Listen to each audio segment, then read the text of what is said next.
Now, obviously, you train extremely hard and dieted extremely hard, but you've been open that you took PEDs throughout your career.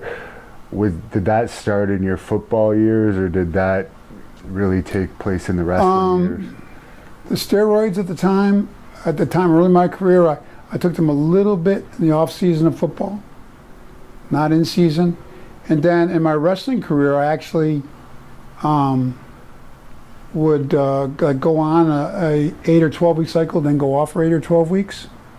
I was, contrary to popular opinion, I had a good foundation of football and powerlifting and working out, and I always had kind of a from high school on, I was kind of known, my calling card was my physique, so a lot of that was genetics.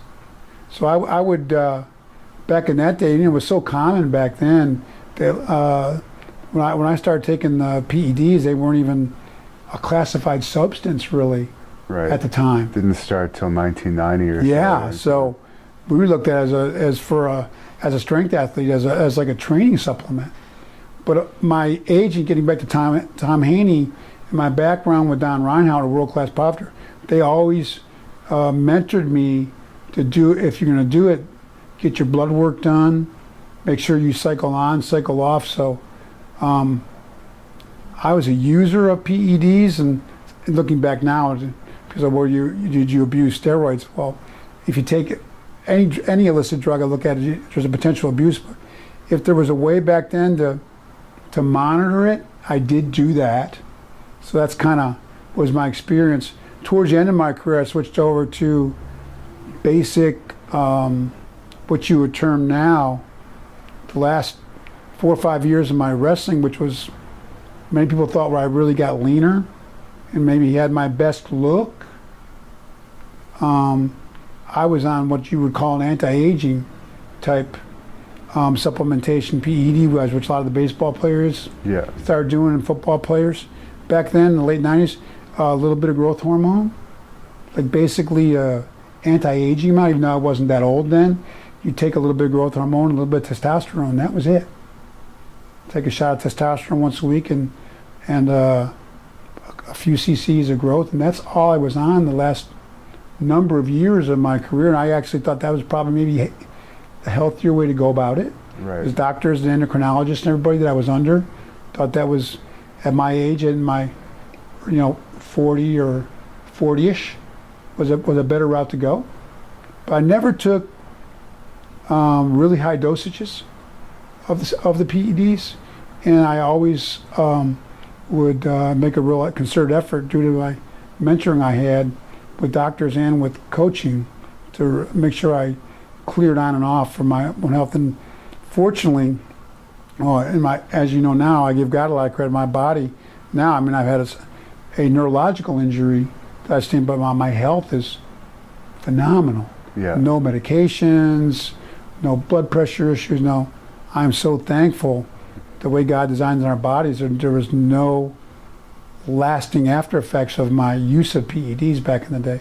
I think part of that was I did cycle on and off. Right. Not that there's a safe way to do that kind of thing, but I think that definitely played a role in me being healthy now as well.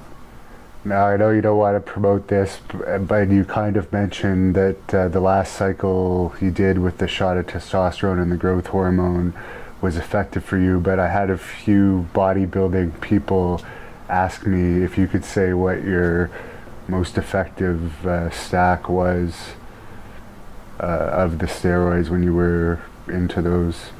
That would be outdated now. Yeah. That kind of thing. I definitely don't endorse it or promote it now, because now I firmly believe with the modern day training methods and nutrition, the advancements that have been made, that and the natural supplementation out there that most guys can reach, I think they're a full genetic potential, clean, and look phenomenal and be able to compete in any sport. And there's a lot more drug testing now, and I think that's great. And so, I mean, it would be outdated anyways, but I was a testosterone DECA guy. I thought that was a safer combo, and I tried a little Winstrol V for a couple cycles, but I didn't like the water-based. And you had to take a lot of shots, so throughout my early career, I was mainly just some testosterone and Decadurabolin at the time. Thank you for watching the Hannibal TV.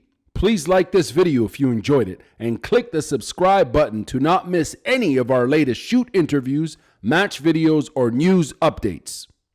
Support us on patreon.com for $1.99 a month to watch our full shoot interviews ad-free and help our channel grow. Follow us on Twitter at the Hannibal TV for instant updates.